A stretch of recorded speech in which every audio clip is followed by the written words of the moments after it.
What is going on? What's up, man? How are you, Cade? Welcome to the show, the Adam Caplan MMA show, live stream part 2. Just had Marquise Johns on talking Creator Clash 2. And now I have Cade Morehouse from the Combat Lounge on the AC MMA show. Welcome, man. Yeah, thanks for having me, man. I'm excited. Well, you came to me with a couple of cool topics and points, so let's get right into it right away. First of all, what is the Combat Lounge? What are you guys all about? Give us a quick synopsis where we could find you, and then I want you to fire off one of those topics that you got prepared. Yeah, man. So the Combat Lounge is something that I started with my good friends Phil Robinson and Anthony Morrow. We all have interest in the fight game, boxing, MMA, bare knuckle, all of it.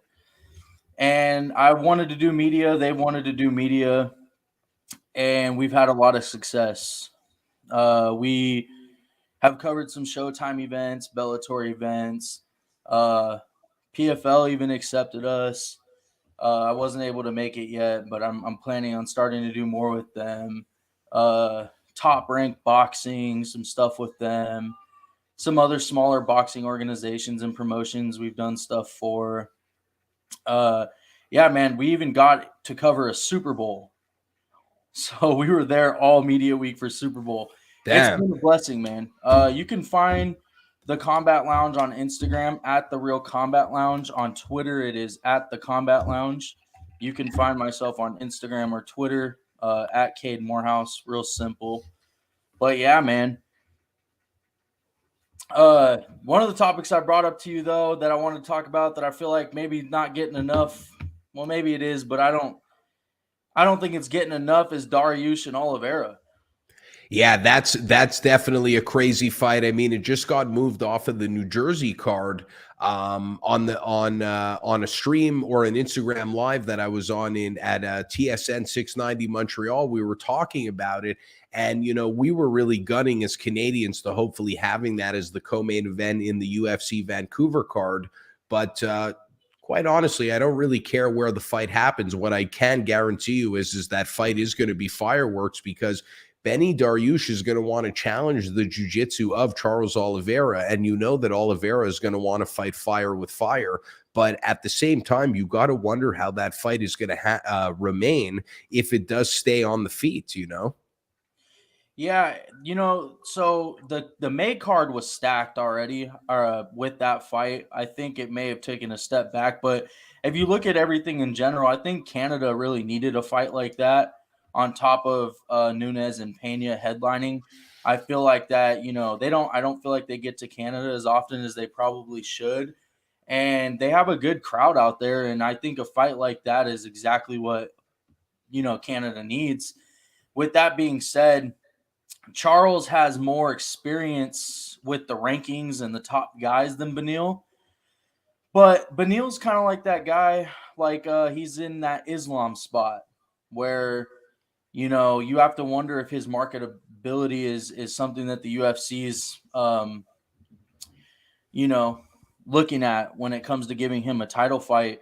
And I think they really want him to win this fight if he's going to get a title shot. Like, you need to beat somebody like a Charles Oliveira. But Charles has shown that his striking's improved even a little bit before his championship run and during his championship run.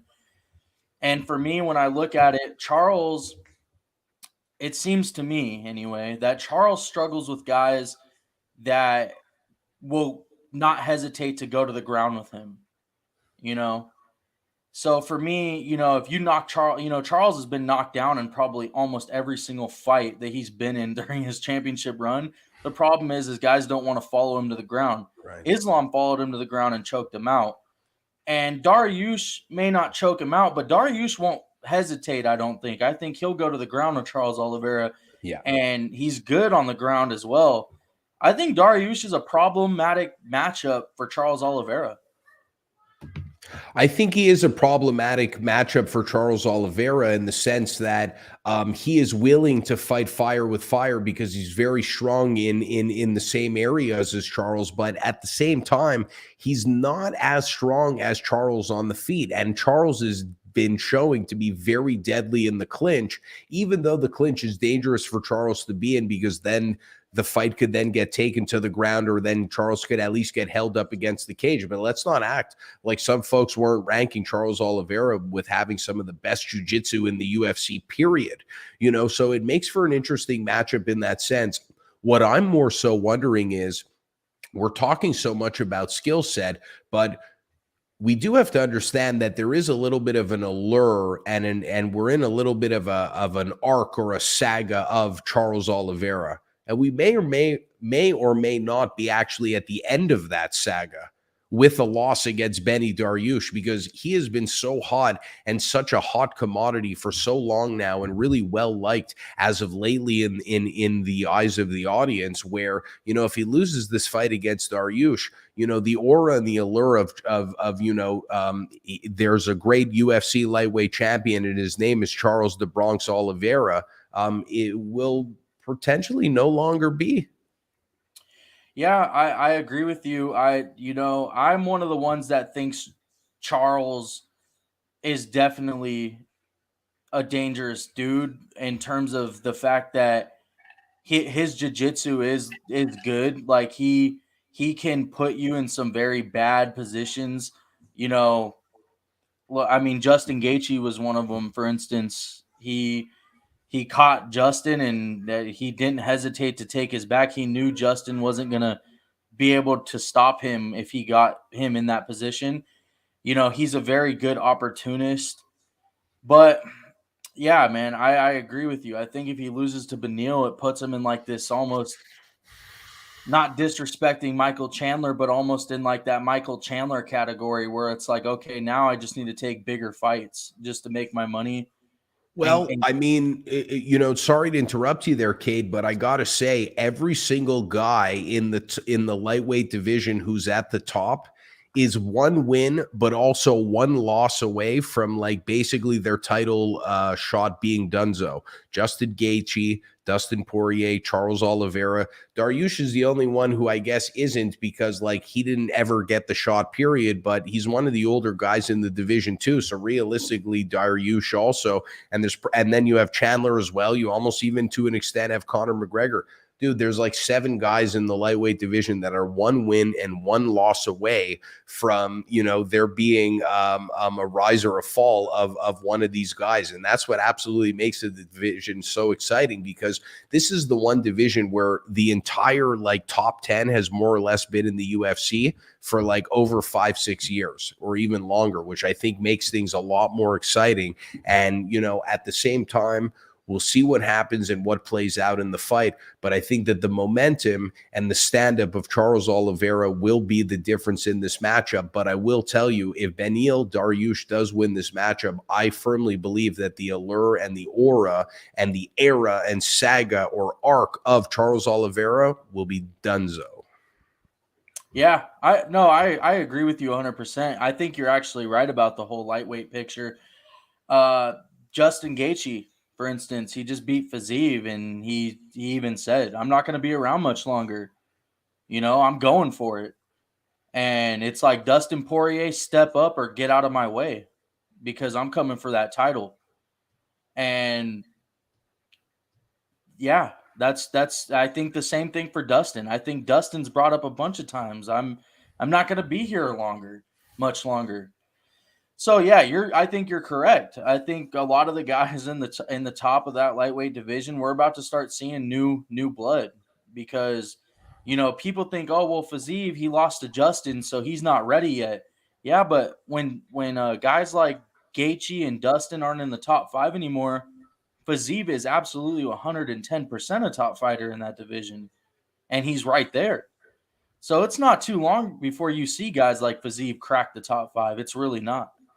No, 100%. It's not. But at the same time, when you look at the performance that Fiziev had in the first round, and granted, maybe, even the second round, it's easy to think that he would be in the top 5. But then you see that third round come on with Justin Gaethje. And although Justin Gaethje, when he's on his A game, does look like one of the best fighters in the UFC, period, You got to think also that Fiziev was not prepared for that fight to go 5 rounds at all. So as much as I'd like to put him up there in the top 5, I don't know if he could hang all 5.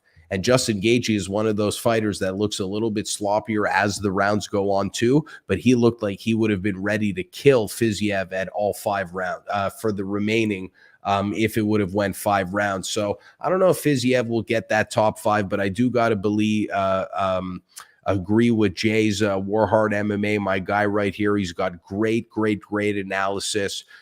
He's got a great betting page on Substack. Once in a while, when I can't catch up on all of the fights, I'll just read a couple of his blogs because he writes it in such a way where it kind of really breaks it down, not only from his last or her last fight, but her last or his last few fights, where you really get to know an opponent. So shout out to my guy Jay's Warhard MMA, because, you know, I do believe that Charles could put him out on the feet. And, you know, since we are talking about Justin Gaethje and he was in our itinerary to talk about Cade, you did bring up an interesting point where you're wondering where Justin Gaethje does go from here.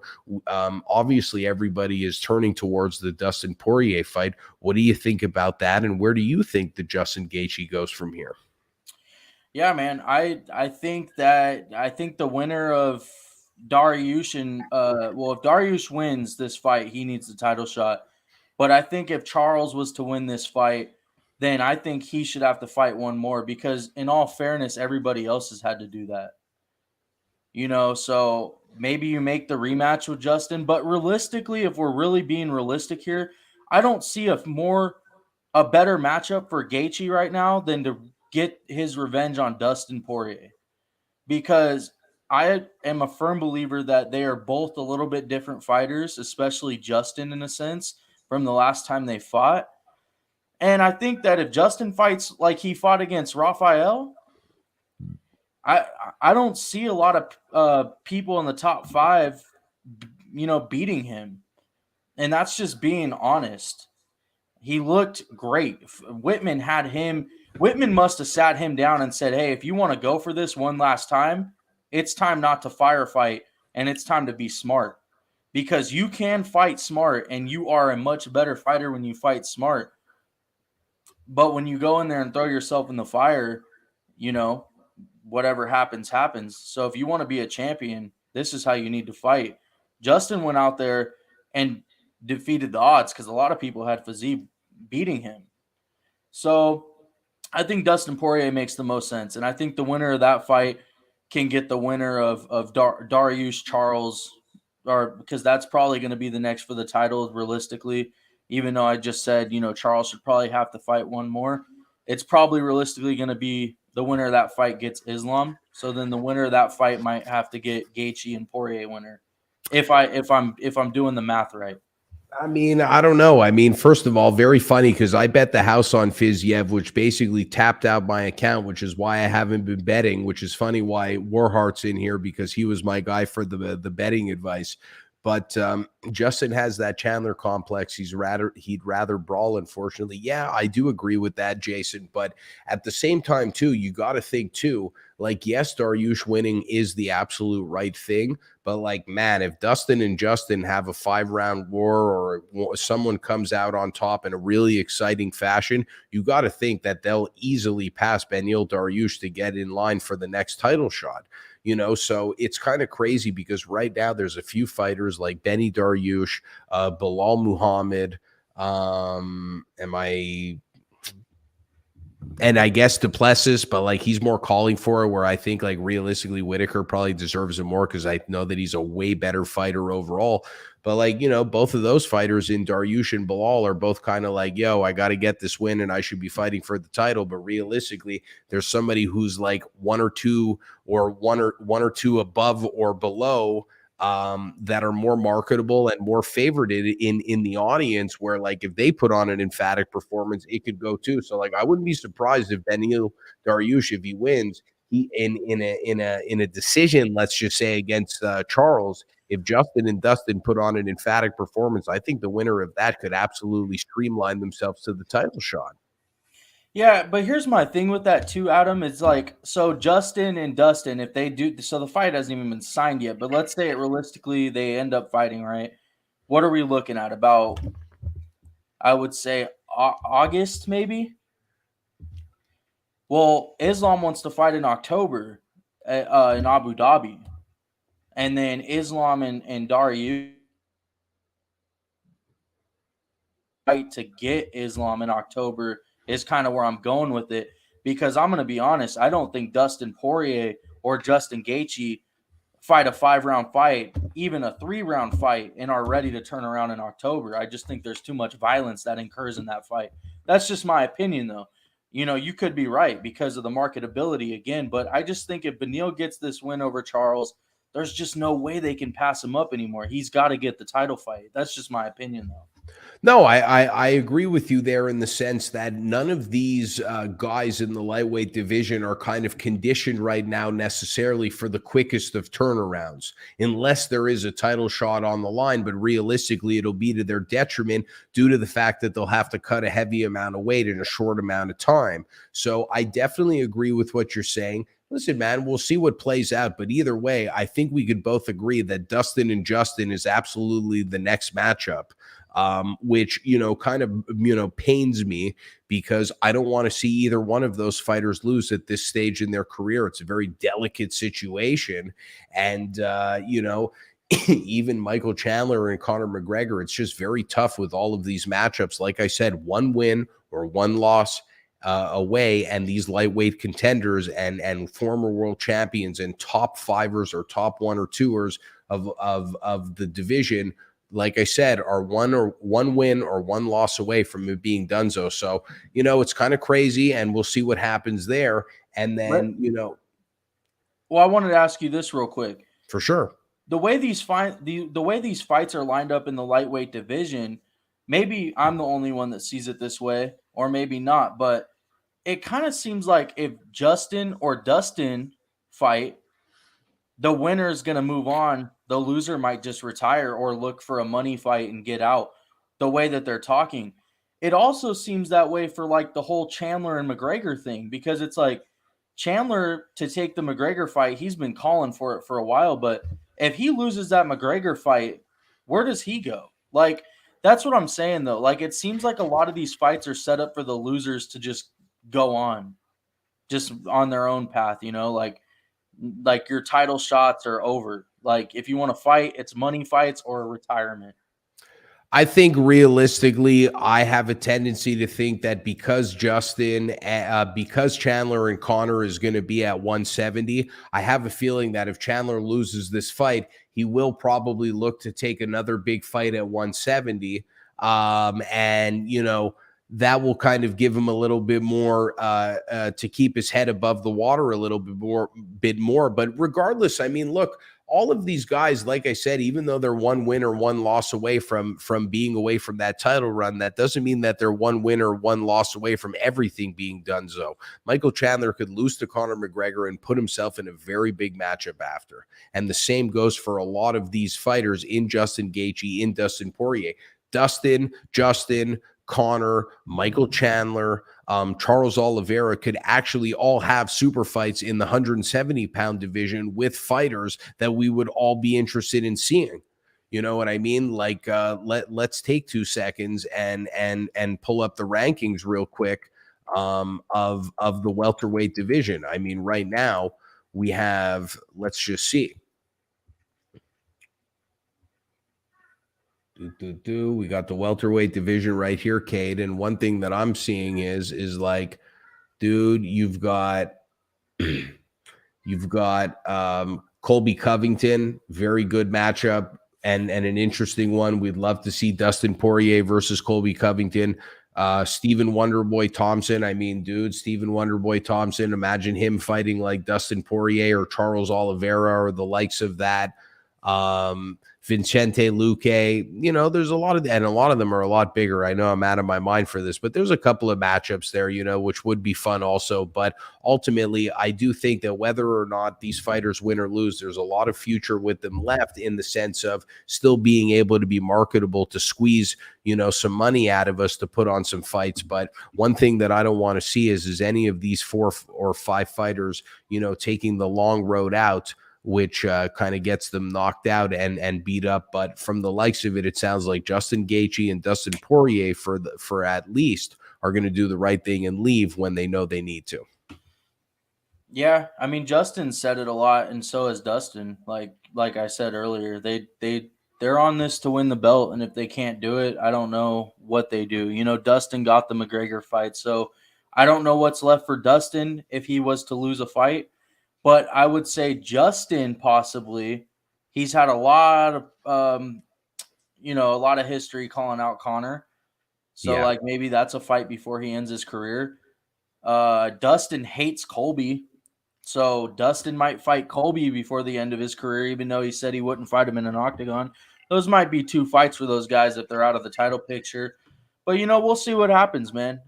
These guys have been around for a long time, and they've said a lot of stuff, and here we are, and they're still here. So, well, I don't really like to do this myself because I'm trying to kind of, and I don't like to use this word either. So like now I'm really shooting myself in the ass, but I'd like to normalize the fact of being able to break down and recap or more so preview fights without having to necessarily pick who we think is going to win. But, a little bit of a late night show on the East Coast. We're having a little bit of fun, even though you're in the West Coast. So I got to ask you, who do you have winning in Beneil Dariush versus Charles Oliveira, first of all? And second of all, if Dustin fights Gaethje, who would win that fight as well? So for Dariush and Charles, I kind of agree with your guy in the comments, Jason. I would say Charles can catch Dariush, but I see Dariush winning that fight personally. I think Dariush is he's on fire right now. I think it's his time. I think he's taken it very personal to not get that title shot. He's actually good family friends with some of my family. Nice. And I've just heard through them that it's personal. It's not personal with Charles, but it's personal. So I think that you're gonna get the best Dariush against Charles, and I hope we get the best Charles versus Dariush. But I'm gonna go with Beneil in that one.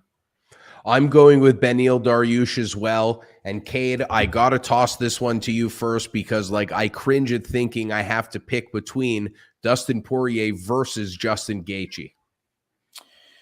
Yeah. A quick I'm really not trying to be biased because I like both of these guys a lot. I've followed their careers. I've been watching the sport of MMA almost my entire life, and I've had multiple inspirations. But over the last 8 to 10 years, I've really followed Justin Gaethje's career. He's been a huge inspiration. I just love the way he fights. I think when he fought Dustin the first time, he was a much different fighter. I think he has changed a lot of things in his approaches, even though he still throws himself into the fire, but he's gotten a lot more technical with certain things. And I think even in the Fiziev fight, he just looked great, man. And I think if he can keep that style of fighting, then I think that he ends up beating Dustin Poirier. I don't know if he finishes Dustin. That I cannot say. Dustin Poirier is as tough as they come. Both those guys are going to crack each other until they do put each other away. But if I had to pick, I'm going to go Justin Gaethje. I think Justin can get it done this time.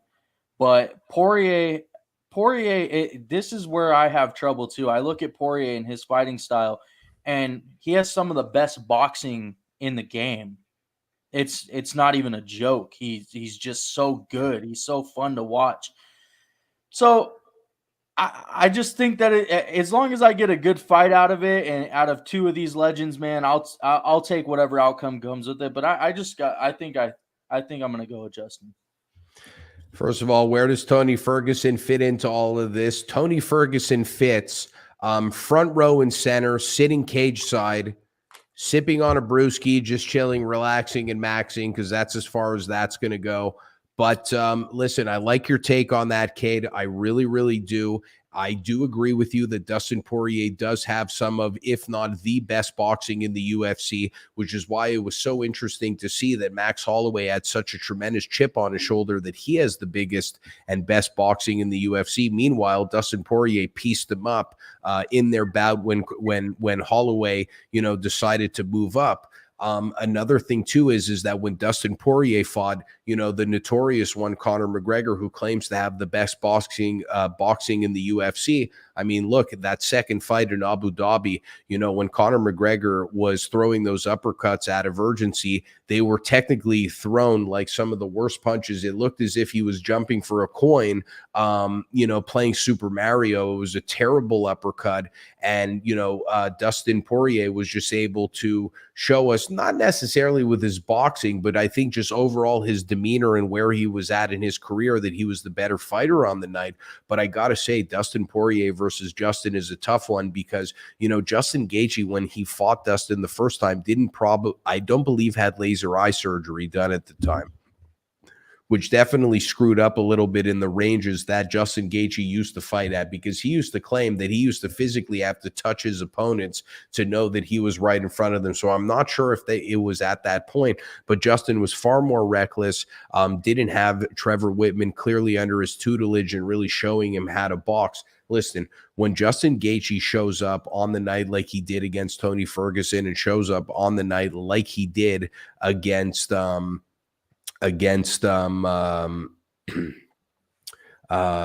Poirier, just beat who in that crazy performance? It just slipped my mind. My guy Dale's here, so it threw me off. Dale, you threw me off, fucking guy. Dustin Poirier, when he put on that great performance against Conor McGregor, obviously, Max Holloway, basically all of his performances. I mean, Poirier's got some of the greatest boxing, but I was talking about Gaethje and Ferguson, and then Fiziev. Yes. So when you look at Gaethje performing against Fiziev and Tony Ferguson, it's hard to say, like, holy crap, like, how could you bet against Justin Gaethje? But overall, if you look at the whole consistency of Dustin Poirier's career, it's hard not to bet against him too. I might lean towards a little bit in Dustin Poirier. My guy Dale of the MMA Punch List doesn't believe so. DP is gatekeeping the lightweight division. He needs to take money fights and get on his way. Far title contention goes. You came a little bit late, Dale, because I just stated with Cade that all of these opponents or fighters in the lightweight division are one win and one loss away from actually being on the title run or on the way out. And the guys who are on the way out all have money fight opportunities. So either way, I think that all fighters win, because Gaethje, Chandler, McGregor, Dustin Poirier, all of these fighters have money fights on the rise at 155, more so 170 rather. But final answer, I got to shoot it to you straight. I'm going to ride with Dustin Poirier. I do understand he can't defend a rear naked choke from a one-armed grandmother, but Justin Gaethje has no interest whatsoever in trying to rear naked choke Dustin Poirier. So I'm going to go with Dustin Poirier. I think that he has shown a lot more consistency in the octagon, and I think that Dustin Poirier is at a point in his career where he's made enough money, he's confident and happy with himself, and I think that Justin Gaethje carries a little bit more of a chip on his shoulder that sometimes works against him and backfires. So give me your final thoughts, Cade, on the state of the lightweight division. Who do you think is going to be a champion at the end of the year? And off the cuff, who's going to win between Conor McGregor and Michael Chandler? Yeah, first off, I want to say shout out. I see you down there. That's Eddie Law from Cade Side Press. Thanks for always tuning in, man. It's always a pleasure to have you. But yeah, Eddie's a great guy who gets to have one of my dear friends, Dylan Rush, as a journalist under his team. He's got a diamond in the rush there. I'll use that as a little pun there. That's my guy right there, Dylan Rush, Eddie man. Law, Eddie Law is great as well. We follow each other. Shout out to Cage Side Press. Love their content as well. And I got to say, Cade, we're 30 minutes in. I'm having a great time here. And I just want to give you a little bit of shine for a second, because I was saying this to myself before we got on the stream. I really appreciated the fact that you messaged me saying that, not really that you like the content. That I don't care about. Like, obviously I do, but I appreciate it. But more importantly, my guy, the fact of the matter is that I'm one of those guys that is super hungry. And when somebody says they want to work, I'm ready to go like yesterday. And the fact of the matter is that when I ask you if you could go tonight, 9 times out of 10, I've been told that these guys aren't ready to go. And you are ready to go. You're in the chair. You got the Mamba mentality right behind you. And I got to give you credit for that. So why don't you give us the next topic that we're going to head into? I believe it's going to be the Nigerian Nightmare. Yeah, first off, I want to give you this because you asked, who do I think is going to win between Chandler and Conor? Right. I'll answer that real quick. I thought if the fight was at 155, it favored Chandler. Just because I feel like Chandler's in the shape to fight at 155. Conor bulking up, making this cut, all this stuff. I just thought Chandler has the edge at 55. Now that the fight is rumored to be at 170, or Conor says it's going to be at 170 after all, I think McGregor, man, because I think that he can catch Chandler with that left straight, man. He got caught by Charles with the straight. He got caught a lot by Gaethje. Chandler, I love Michael Chandler, but since he's gotten to the UFC, he's really put himself in the fireworks and he's been hittable. And Conor makes light work in the past of guys that are hittable. Because at the end of the day, Conor still hits hard. He still has timing, precision, all of that stuff.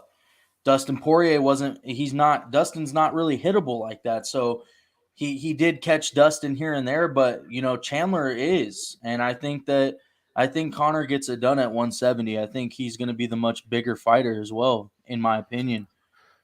I completely agree with you. I think that Conor McGregor is going to beat Michael Chandler because I think that this is a moment in time that Michael Chandler has been focusing on and dreaming of. And I don't think that Conor McGregor has really thought of his moment in time returning back to the octagon with specifically Michael Chandler. I just think that the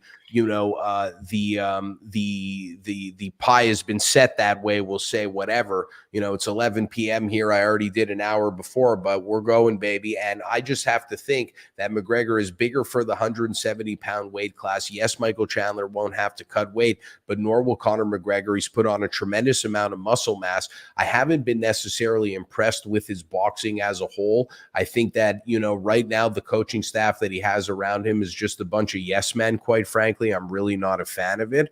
But, one thing that I do have to say is that if Conor McGregor does go out and beat Michael Chandler, it's going to be difficult for Michael Chandler per se to really sell us on being somebody that we're going to want to see in the 170-pound division. Chandler versus Conor won't happen. I'm dying on this hill.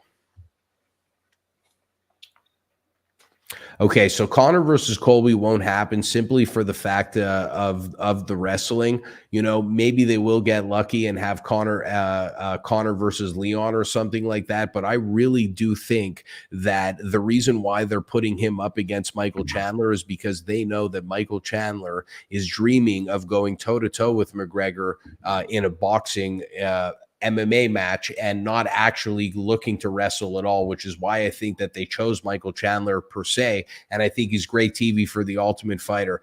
I don't know. I really appreciate your confidence in thinking that Colby Covington will happen. Colby beats Leon. I do agree with that. Colby versus Conor, there isn't a single combo throughout all weight classes that would sell more. Cade, I'll throw you the floor first. My guy Dale coming in hot on Orthodox Easter. He has risen. Passover is done. And you know that you only do Easter after Passover. So, Cade, hit me with the remix, baby.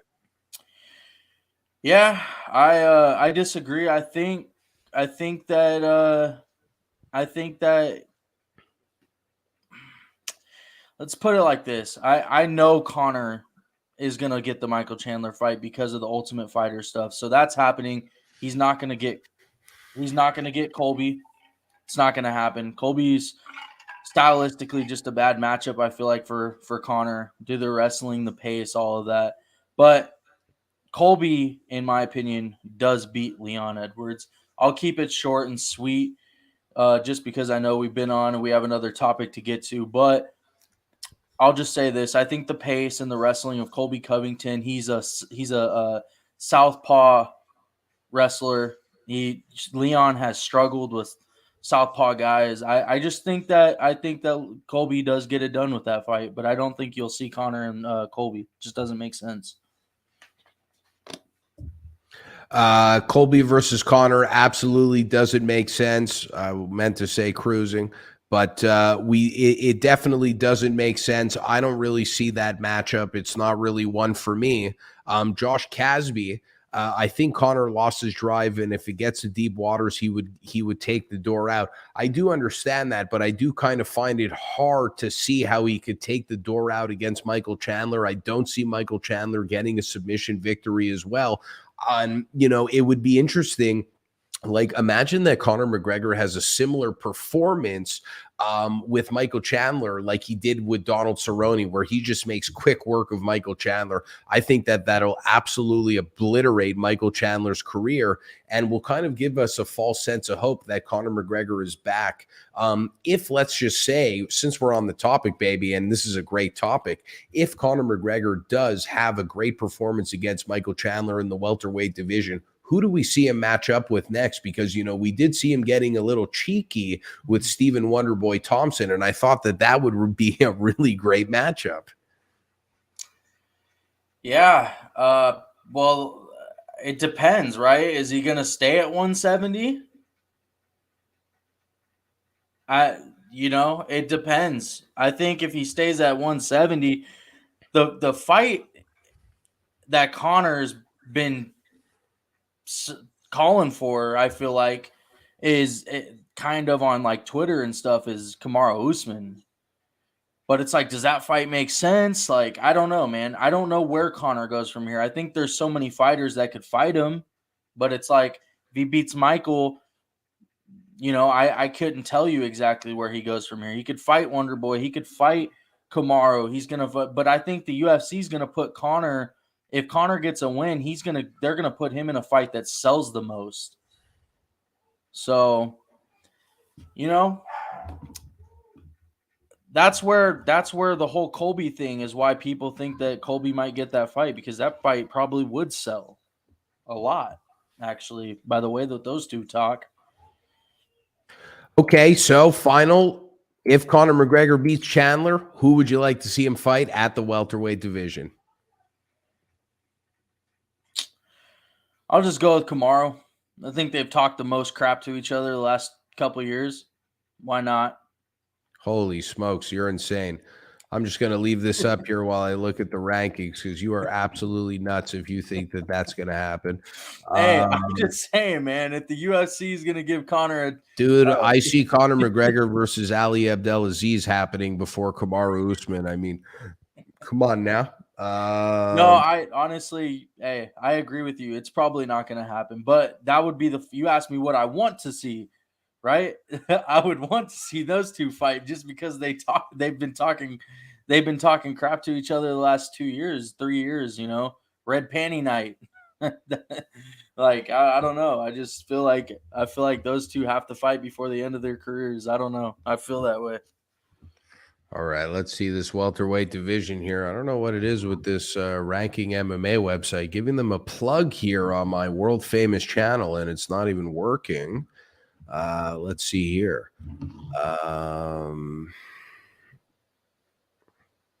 Welterweight rankings. Oh God, this is not working. I don't know. I looked at them. What? Yeah, sure. Pull it up for me. Let her rip a little bit. I wonder who Conor McGregor could fight next at the 170-pound division, because it's interesting to know, because I don't know if Colby Covington is the guy. So you still got Leon Edwards. Yeah, which I think could happen as in putting Conor right away into a championship fight. Like, if he beats Colby, yeah, I could see him fighting Leon for the title for sure, and they could they could probably do it in Wembley Stadium, to be honest. Yeah, you got Kamaru, I think, still ranked number 2. So you got him. I mean, I'm just gonna say the name. Probably won't happen. But Hamzat. You got Burns. Bilal, that's likely not going to happen. Colby, Shavkat, you got Wonder Boy, you got Neil, and Luque. Those are your top 10 guys right there. Bro, I got to be real with you. If Conor McGregor beats Michael Chandler, the next fight to make is Stephen Wonderboy Thompson. There's no doubt about it. There's nobody else I see in that roster that he's going to be willing to fight. And I know for a fact, like, I just don't see Conor wanting to go down that road with the likes of Kamaru Usman. I just really don't. And I don't see the allure in it just due to the fact of the wrestling.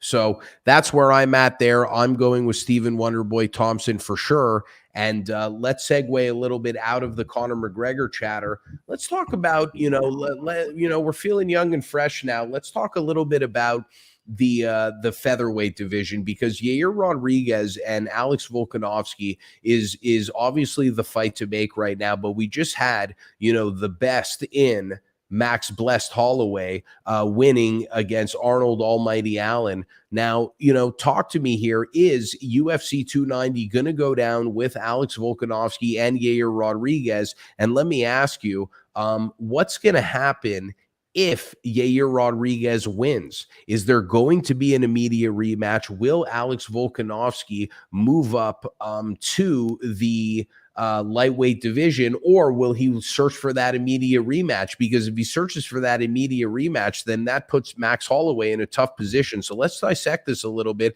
We got 5 people in the stream. Appreciate y'all, baby. We're at 41. This is the peak of the stream. So Cade, let it rip, baby. Yeah, man.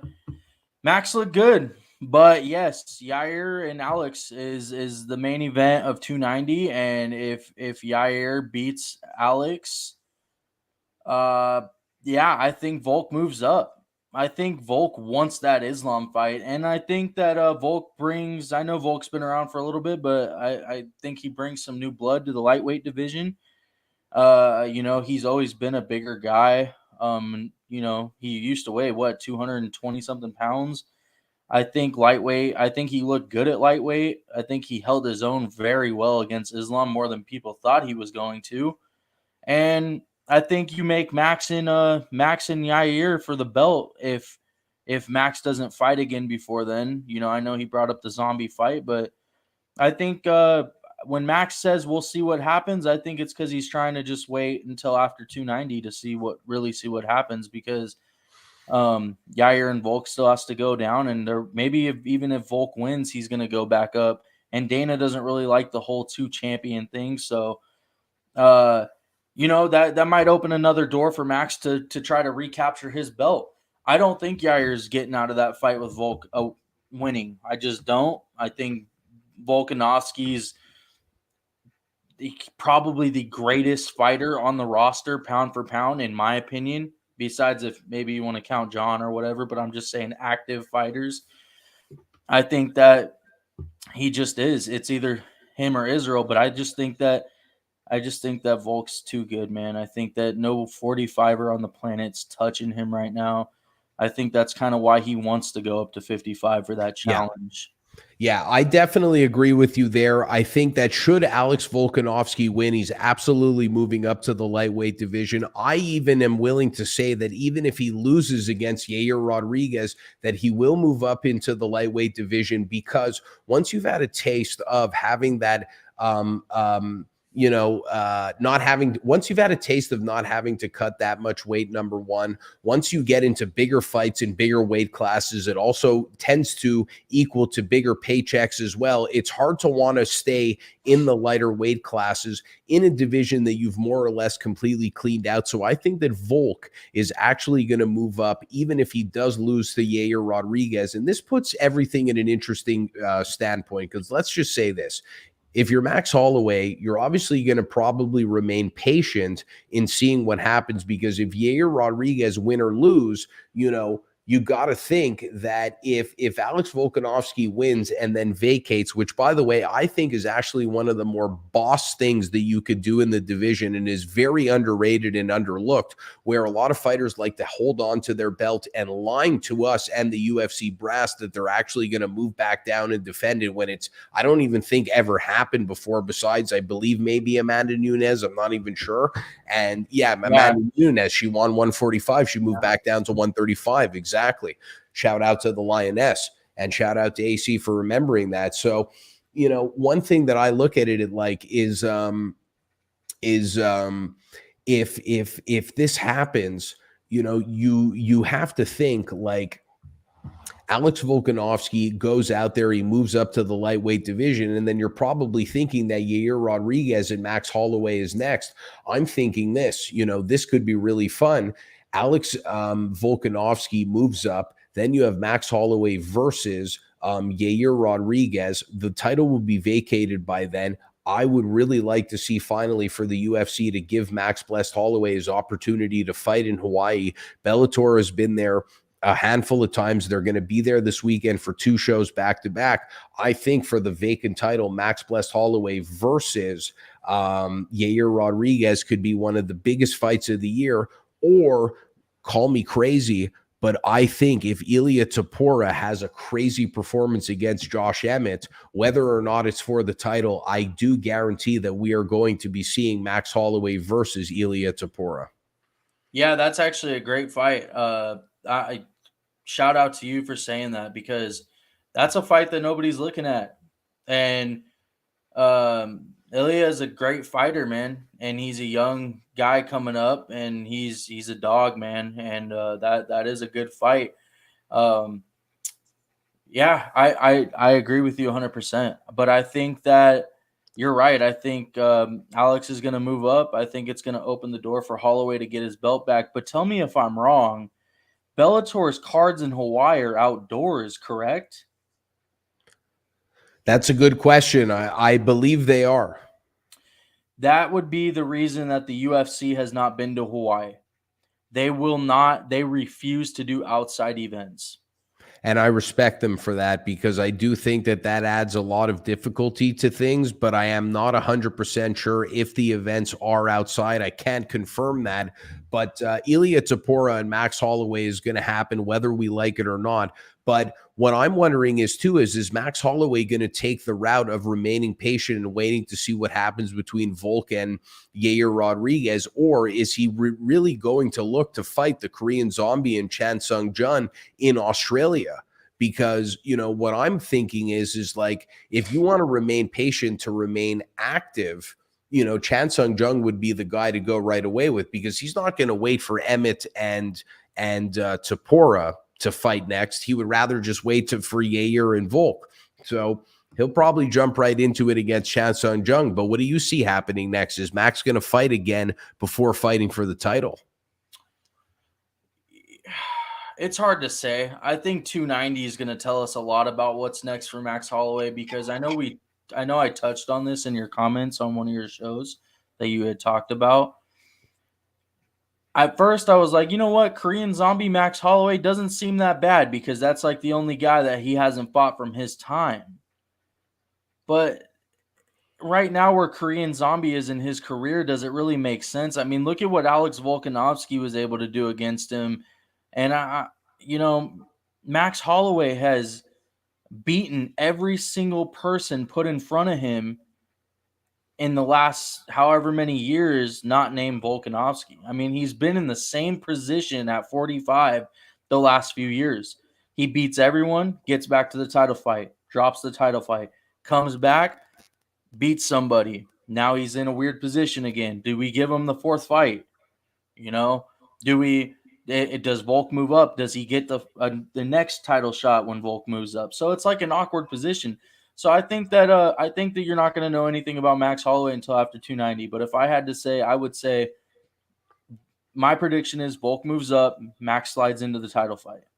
Yeah, I think that that's the safest shout in itself. And Holy crap, man. Like, think about it, man. Like, the UFC is probably like almost gasping for air or letting out a large sigh, thinking like, phew, we're finally going to eventually have Max Bless Holloway as a champion again. Like, we didn't think we were going to see the day, and we were all talking about Max Holloway, like, folks were talking about him like, oh, I think CTE is creeping in. There's a lot of stuttering. He's been in the UFC at a young age. People almost consider him old for the division or for the UFC. The guy is young as a bull, and he just showed that not only is he getting better and is he still capable of implementing his game plan, but also he's even filling out now, which is dangerous.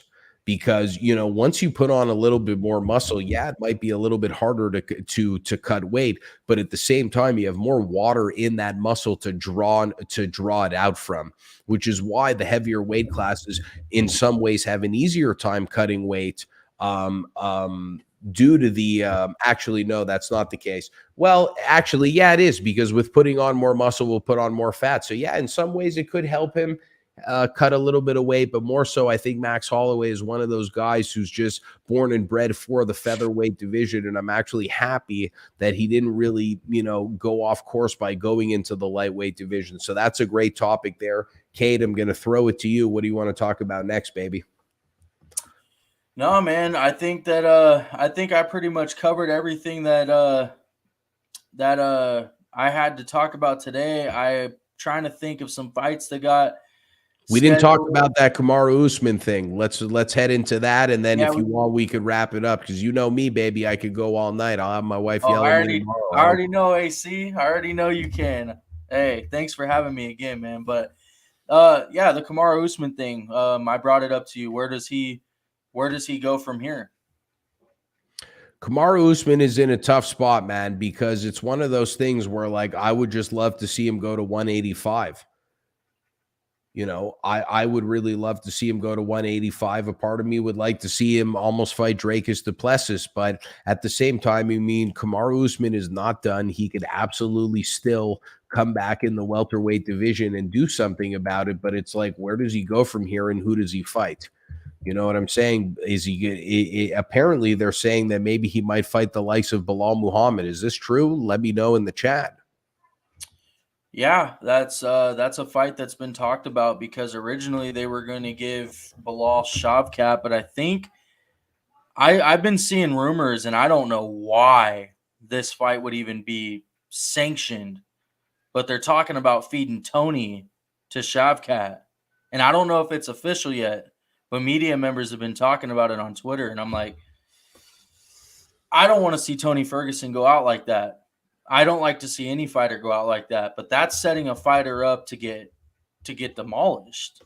Tony doesn't have a chance against Shavkat, but Bilal Muhammad, if that fight's getting made, now Bilal Muhammad has an open door. Bilal's also been rumored to fight Gilbert in the co-main event on May 6th as well. So Kamaru Usman or Gilbert Burns next for Bilal is what seems to be the talk. I don't know, man. I definitely don't want to. That was a meme someone made. What about that's like Kamzat Nate, brutal matchmaking? Yeah, I definitely don't see Shavkat and Tony Ferguson fighting. That could have been a meme. I'm not really 100% I sure. hope it was. I believe Rakhmonov was supposed to fight Bilal Muhammad, but I'm not sure if that fight's going to happen. Very big possibility that we do get Kamaru Usman versus Bilal Muhammad, which I think does make sense. I would have maybe perhaps liked to have seen Kamaru Usman move up to the middleweight division. I think that there's a few matchups there that would have been really fun and exciting for him to explore. But ultimately, if we're going to get him against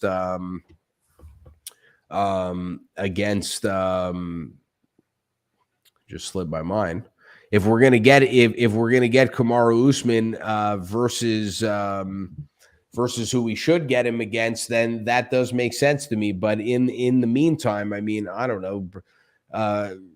Yeah, Bilal Muhammad versus Kamaru makes sense. I think it does. Burns is AC, hear me out on this one. You got the welterweight division, right? You had Gilbert and Masvidal just fight. People are saying winner of that gets Leon. if Masvidal beat Gilbert, he doesn't deserve a title fight. Gilbert, maybe, but a lot of the welterweight division hasn't earned a title shot. But there's one guy that, again, goes back to like the Beneil situation with the marketability thing that I think is a true thing in the UFC is Bilal Muhammad. Bilal's won 8-9 fights in a row. Yeah. He's the obvious answer to fight for a belt if you're going off rankings and fight win streaks and all of that stuff at the welterweight division. So Bilal's in this awkward position too. So it's like they're going to make Bilal fight a Kamaru Usman. Okay, you go beat Kamaru, we'll give you your title shot. You go beat Shavkat, we'll give you your title shot. You go beat Gilbert, we'll give you your title shot. You have to beat one of those guys to get a title shot. And I think that's where we're at with the division. I agree with you there, Cade, and I think it's kind of BS if you ask me, because if you think about it, Arnold Allen was on a 10-fight win streak and then had to fight Max Holloway, and we saw how that went, and now he kind of, in a way, kind of spoiled himself to be able to fight next in line for that featherweight title. So that might happen as well. Of the likes of Bilal Muhammad, if he takes a fight against, Kamaru Usman or Gilbert Burns or whatever the case may be, which, could make things a little bit complicated. But ultimately, Kamaru Usman needs to make a return in the division. There is a possibility of, that Bilal fight. There is a possibility of the Rakhmonov fight. I just don't know necessarily the route that Kamaru Usman wants to take. I mean, obviously, I think he wants to get back to the title. So the best matchup to take would absolutely be Bilal Muhammad or Gilbert Burns. But, I don't think that Rakhmonov is I think it's, high risk with little reward necessarily. I think that there's high reward, but I don't think that the reward is as valuable as beating Bilal or beating Gilbert Burns, just due to the fact that they've been at the top of the division a lot longer. Yeah, and I've also thought about this too, Adam, and I don't know if people have thought about it like this, but you're going to get Colby and Leon, supposedly. Colby beats Leon. Kamaru goes and beats a guy like Bilal. Now you got another fight with Colby and Usman. So it's like, I know we're seeing these repeat fights, but I can see it. It just has UFC written right on it. It's very possible, and I'm cool with it because, the UFC and Kamaru Usman and Colby Covington have shown us that they could put on exciting fights.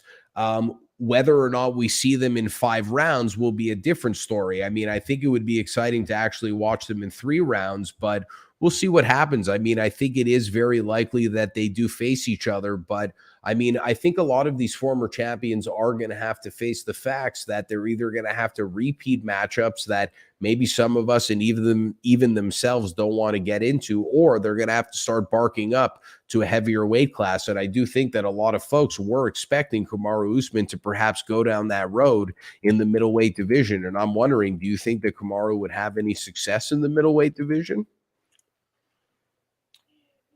Yeah, he would struggle with longer fighters, I think. But I think Kamaru's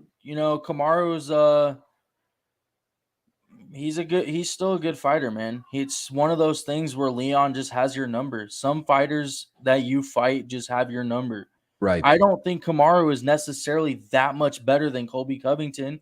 He just has had his number. Right. I don't think Leon is that much better than Kamaru. I just think he's had his number. I just think that certain styles versus certain styles, that's what makes the fights, and that's just how it is sometimes. Certain fighters have just have your number. That's what it is. And I think that if Kamaru went to middleweight, yes, he would have success. I think against a guy like Israel, if he was to work his way to a title shot, I think he would struggle with a guy like Israel with trying to find his range. But he has wrestling too that maybe he can work with. But we'll see how it plays out. But I see him having a little bit of success there. Yeah. I see him having success too. I'm looking at the rankings right now. I see him being able to beat Jack Hermanson. I see him being able to beat Roman Dolidze. I see him being able to beat Sean Strickland. I see him being able to beat Dracus du Plessis.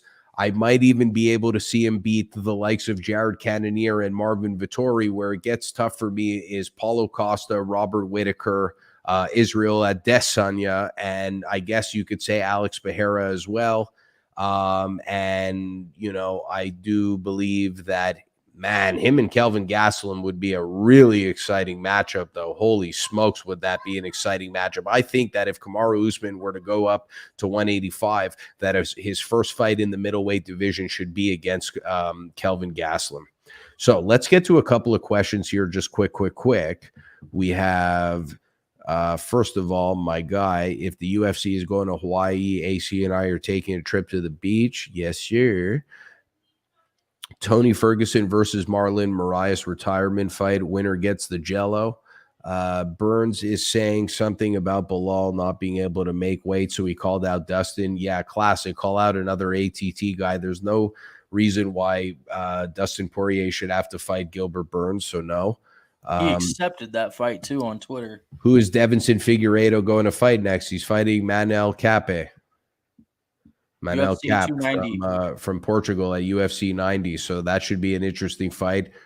Cap knows how to bring the noise, but at the same time, Devinson Figueiredo is not going to be cutting as much weight, and I think that that's going to be dangerous. And like an Alex Volkanovski, I think that once you taste not having to cut more weight, you're just like, holy shit, how could I not go back to that? So that's what I feel about. And then we have Pantoja and Moreno. Thoughts? Cade, I'm going to toss that to you, baby.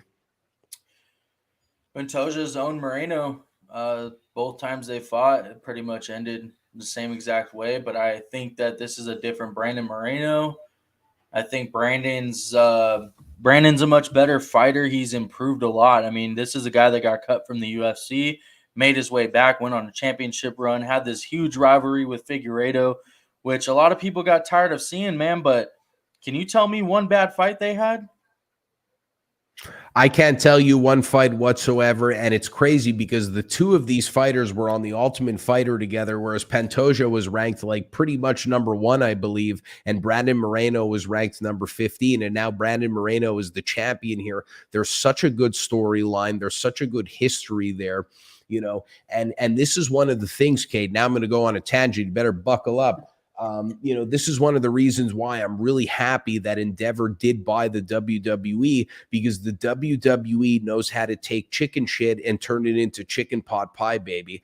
And they could turn around and take a story like Brandon Moreno versus Alex Pantoja and paint it in a picture and presented it us in a way that would be bigger than, I'm going to get shot for this, but there's 3 people here, Ali versus Foreman. What I'm saying is that the WWE is the best at putting on storytelling documentaries and epilogues to really paint a picture, and Brandon Moreno and Pantoja is one of these situations. And because they're lower weight classes and because they're not fluent in English, this is lacking from a marketing standpoint, and I think that is absolutely the wrong thing. Have you ever heard of anime? Have you ever heard of subtitles? People know how to read, and I think that you could put out a lot of epilogues and a lot of documentaries, and not just the UFC Primetime and the UFC Embedded series, to help build this fight. It's one of the biggest fights. To quote the great Teddy Atlas, once you have the belt, you get nearly 30% better. And I do believe that Brandon Moreno is carrying that pride of Mexico, that pride of his shortcomings and his humble beginnings of where he came from, and also knowing that at once upon a time he was sharing a house with Alex Pantoja, looking at him like, holy crap, he's the top dog and champion in this house, the number 1 ranked fighter. And then you fast forward, he is going to be in the main event defending his flyweight title against Pantoja. So it's just a beautiful storyline there. I'm looking forward to it. And, Brandon Moreno is one of those guys that I don't give a shit who he's fighting. I'm rocking with that guy. He's one of the few guys that, like, win or lose, you still ride with him. He's one of the good guys in MMA, and I think he's one of the biggest inspirations to a lot of fighters out there, and you shouldn't let the fact that he's not fluent in English, dim a light on that. Agreed 100%. I think Brandon Moreno is as good as they come, man, and he does speak good English. I like him. I like the kid, man. He came here and he made a name for himself in the States, man, and all power to him, man. I love that type of stuff. How do you see the rematch going with Grasso?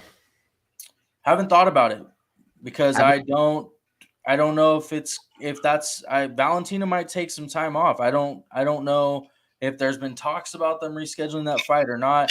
Valentina dominated that division for a long time, so if she wants to take some time off, she can get that title fight whenever she wants. I think in the meantime, if she is going to take some time off, if there was somebody I'm going to choose to take her place to get the title fight, it's probably going to be Erin Blanchfield. Yep, I definitely agree with you there. I haven't thought of it much either. It could be one of these instances where Valentina Shevchenko goes back to work, takes her title back, defends it against Erin Blanchfield, maybe one other person against Amanda Nunes, and then dip sets. Or perhaps Alexa Grasso is able to defend her title, show that she's the new champion, and then Grasso will go on to fight Blanchfield. So that's the way that I see it. What do I see going on? I mean, I'm not really 100% sure yet because, Valentina Shevchenko is one of those fighters that is really good at putting on a demeanor where we're not really sure in where she's at in her career. And she's very good at that, almost like a cyborg in the sense that you don't really even know if she's human or not. And it's kind of difficult to even know where she's at in her career. So time will tell and things will unfold. And that's the beauty of the sport. Kai Kara-France versus Amir Albazi. This is a difficult one because Kai Kara-France has had his shortcomings in his career plenty of times, even before he got to the UFC, whereas Albazi has a pretty good record. He's got great wrestling and a beautiful right hand. I got to give it to Kai Kara-France, though, still, due to the fact that he's in a strong camp. He's worked with a ton of wrestlers. He's been involved in a lot of Israel Adesanya's camps and a lot of high-level camps and have had a lot of high-level training partners around him to know that he'll be prepared for this situation. I think I'm going to go with Kai Kara-France, but I have to say I won't be surprised at all if Albazi wins, because if he does, he'll absolutely be soon next in line to fight the winner of Brandon Moreno and Pantoja. Yeah, I agree with you 100%. Albazi's a good fighter, man. He is, but I think Kai Kara-France needs to get back in that win column, and I think he's going to crack Albazi. I think Kai Kara-France is just a great striker, and he was doing well in the first round, I believe, so against Moreno, and then he kind of just fell off a little bit. But I think Kai Kara-France is going to crack him, man. I think Albazi. I don't think Albazi's some crazy striker where he's going to, piece up Kai Kara-France. I mean, he might try to wrestle him or something, but I think Kai Kara-France gets it done, man. Yeah, I got to side with Kai Kara-France. Last question of the night, and then we're going to call it. We've got who's replacing Moicano for the Tsarukyan fight. I don't believe there's a replacement. I think, if anything, they're going to postpone the fight. The only replacements in mind that I actually had that I thought would have been really great, oh, man, I got to pull this up now because they were absolute bangers. One of them, I believe, was Grant Dawson. But another one was an even better one. It's in the lightweight division. What do we have here? Turner. Jalen Turner. That was it, Cade. How did you know? You heard my live stream? No, actually, I saw Jalen Turner on Twitter call for that fight, I believe, yesterday. Dude, Jalen Turner was the exact guy that I was thinking of. This is the absolute late replacement that should go in for the Arman Tsarukyan fight if Moicano doesn't get a rescheduled fight against Arman. So I'm going with Jalen Turner also. Big shout out to Cade for jumping on that. Yeah, man. Jalen Turner, that would be a big fight for him, but I don't know if that's the fight that he should take or not. I can't say. He's coming off a loss to Gamrot. He's still a very good young fighter. But we'll see what happens, man. Like I say, the best thing about this sport is anything can happen. Anything could happen indeed. Cade, I thank you for coming on. I appreciate the hustle and grind. You asked me when we could work together and you jumped on it on a dime. I haven't met many people like that have been willing to do that in the space, so I give you a lot of credit. We're definitely going to do this again, whether it's on my channel or on yours. Loving the live streams and collaborating with other people. This is the second hour that I put in today, and then I did about 45 minutes on Instagram Live. So we're trying to pump out the content every way we can. Current podcast, if I'm being honest, isn't doing that great, but this is why we're putting in 3-4 hours in the live streams to be able to pump out the content, get our face out there, and the blessed is the rest. So Cade, where could they find you? You can find me at Cade Morehouse on Instagram and Twitter. My media outlet is at The Real Combat Lounge. That's on Instagram, and on Twitter, it's at The Combat Lounge. I try to be as consistent as I can. But yeah, that's where you can find me. Adam, thank you so much for having me, man. It was a pleasure. I am down to do this anytime. I'm free most of the time after work. Anytime, man. Good man, Cade. I'll see you again. The Combat Lounge. Don't forget to subscribe to the Adam Caplan MMA show and the Combat Lounge on YouTube, at The Real Combat Lounge on Instagram as well. And my tags are at Adam Caplan MMA on all platforms. Plus, the show is called The Adam Caplan MMA Show. We're out, baby.